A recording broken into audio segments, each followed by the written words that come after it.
Mark சுவிசேஷம் 13ஆம் அதிகாரம் 5ஆம் வசனம் 6வது வசனம்.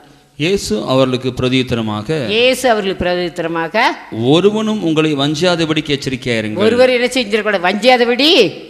எப்படி வஞ்சிப்பாங்க? அங்கே போகல அங்கே நடக்குது, இது நடக்குது, அங்கே நடக்குது அப்படின்னு சொல்லி ஏமாற்றுவாங்க. ஏனெனில் அநேகர் வந்து என் நாமத்தை கொண்டு நானே கிறிஸ்து என்று சொல்லி அநேகரை வஞ்சிப்பார்கள். அங்கே போனால் உங்களுக்கு அற்புதம் நடக்குதுங்க, அங்கே வாங்க போகலாம், அங்கே போனால் அற்புதம் நடக்குது, இங்கே வந்து அங்கே இது நடக்குது, அது நடக்குதுலாம் சொல்லுவாங்க. நம்ம என்ன செஞ்சிடக்கூடாது, போயிடவே கூடாது. அற்புதங்களை அடையாளங்கள் நினச்சி நம்ம போயிடக்கூடாது. அங்கே தான் நல்லா இருக்குது, இங்கே தான் நல்லா இருக்குல்ல மக்கள் குழப்புவாங்க.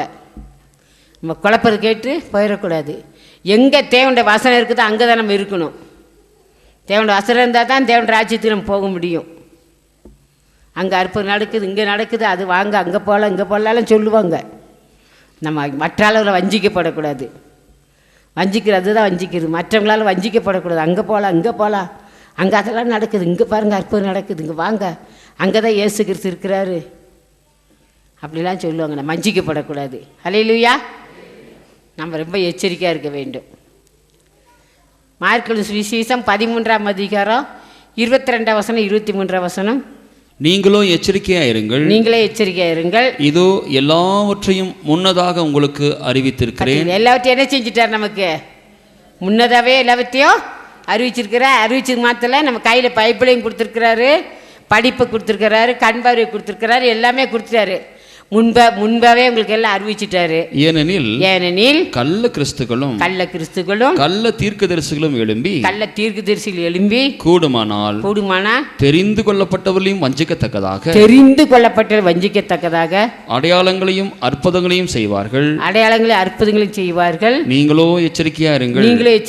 இதோ எல்லாவற்றையும் முன்னதாக உங்களுக்கு அறிவித்திருக்கிறேன். எல்லாவற்றுக்கும் முன்பதாக உங்களுக்கு என்ன செஞ்சிட்டாரு, அறிவிச்சிட்டாரு. பைபிளை கொடுத்துருக்கிறாரு, கண் பார்வை கொடுத்துருக்கிறாரு. முந்தைய காலத்தில் படிப்பு இருக்காது. இப்போ எல்லாமே யாருமே படிப்பு 10வது குறைஞ்ச படித்தவங்க இருக்கவே மாட்டீங்க இல்லையா?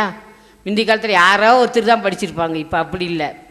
கண் பார்வையை கொடுத்துருக்கிறாரு, படிப்பை கொடுத்துருக்கிறாரு, தமிழ்லேயே வேதாகமத்தை நம்ம கையில் கொடுத்துருக்காரு. தெரியாதுன்னு சொல்லி யாரும் என்ன செய்ய முடியாது, சாக்கு பங்கு சொல்ல. அதான் சொல்கிறாரு, முன்பதாக உனக்கு எல்லாவற்றையும் அறிந்திருக்கிறேன். நீங்கள் வஞ்சிக்கப்படத்தக்கதை என்ன செய்ய, பெரிய அற்புதங்களையும் அடையாளங்களும் செய்வாங்க. வஞ்சிக்க போயிடாதீங்க.